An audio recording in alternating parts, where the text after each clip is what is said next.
तो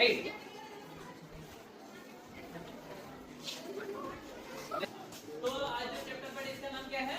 और इसका लेखक का नाम क्या है? यशपाल। ठीक है, इसमें एक लेखक और एक नवाब के बीच में जो वार्ता हो रही है, जो बातें हो रही है, उसी के ऊपर ये कहानी है। ठीक है, और इसी को हम लोग विस्तार से समझेंगे। ठीक है, एक बार समय है जब यशपाल है, ये व्यक्ति है। ठीक है, और ये यशपाल ये कहानी लिखने का इसको बहुत ज्यादा शौक है। ठीक है, तो ये कहानी लिखने के क्रम में ये सोचता है ना कि हम किसी ऐसी जगह जाएं जहां पर हमको कोई भी डिस्टर्ब ना करे, कोई भी परेशान ना करे। तो ये सोचता है कि मैं ना एक ट्रेन के एक डिब्बे में एक टिकट ले लेता हूँ और उसी ट्रेन के बोगी में बैठ के एकांत में अकेले में बैठकर कहानी लिखूंगा। तो यहाँ पर जो प्रोफेसर यशपाल है, इस ट्रेन के डिब्बे में जब बैठता है तो ये कौन सा ट्रेन का, कौन से बोगी का टिकट लेता है?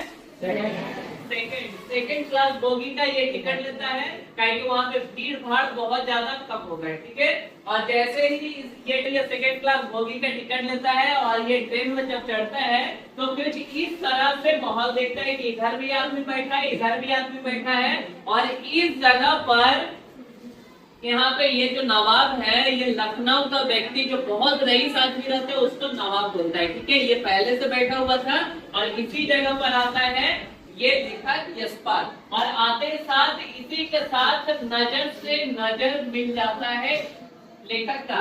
तो क्या ये मतलब इसको सम्मान देता है या फिर अनदेखा कर देता है? अनदेखा कर देता है, ये इसको बिल्कुल भी सम्मान नहीं देता है। ठीक है, और ये इसको बहुत बुरा लगता है। ठीक है, इसको अंदर से खराब लगता है कि मेरा बिल्कुल भी सम्मान नहीं किया गया।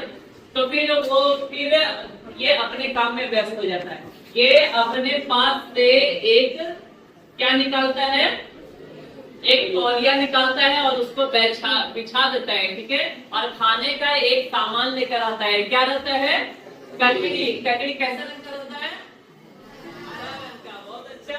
और ये जैसे कि समझ लो ये ककड़ी है। ठीक है, और इस अपने थैले में से इस ककड़ी को निकालता है और उसके बाद ना उसको छोटे छोटे पीस कर करके इस तरह से काट लेता है, और इसके ऊपर सबसे पहले क्या छिड़कता है?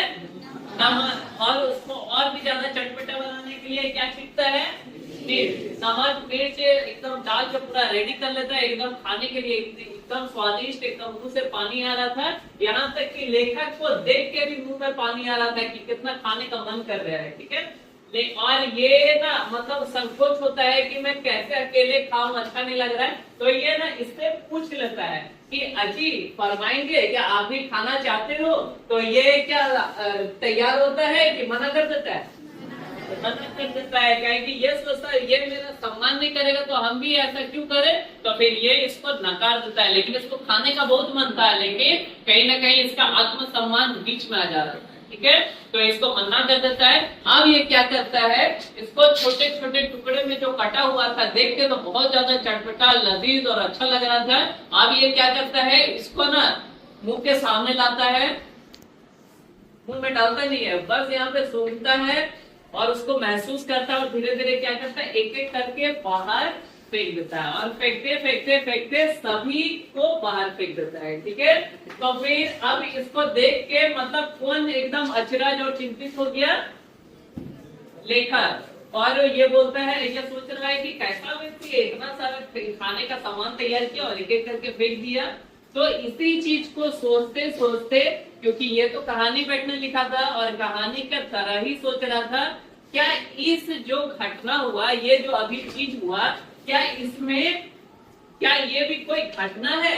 क्या इसमें भी कोई पात्र है? या फिर क्या इस कहानी से क्या विचार मिल रहा है? तो इसके बारे में क्या, इसका मतलब ये है, क्या किसी घटना, किसी पात्र, बिना किसी पात्र या बिना किसी विचार के क्या घटना लिखी जा सकती है? हाँ कि ना? नहीं लिखी जा सकती। अगर कोई जबरदस्ती कहानी लिख भी दिया तो वो बिल्कुल अर्थहीन होगा, बिल्कुल भी मजा नहीं आएगा। जो आज के नए पीढ़ी के लेखक कुछ भी कहानी अनाप शनाप लिख दे रहे, जो बिल्कुल भी मजेदार नहीं है, ना ही रोचक है और ना ही एकदम भावनात्मक रूप से जुड़ पा रहे हैं, क्योंकि ये लोग अपने मन से ही घटना, पात्र और विचार सोच के लिख दे रहे हैं। ठीक है, चलो ठीक है। तब इस कहानी को एक बार पढ़ के आना और क्वेश्चन आंसर नेक्स्ट क्लास कराएंगे, ठीक है।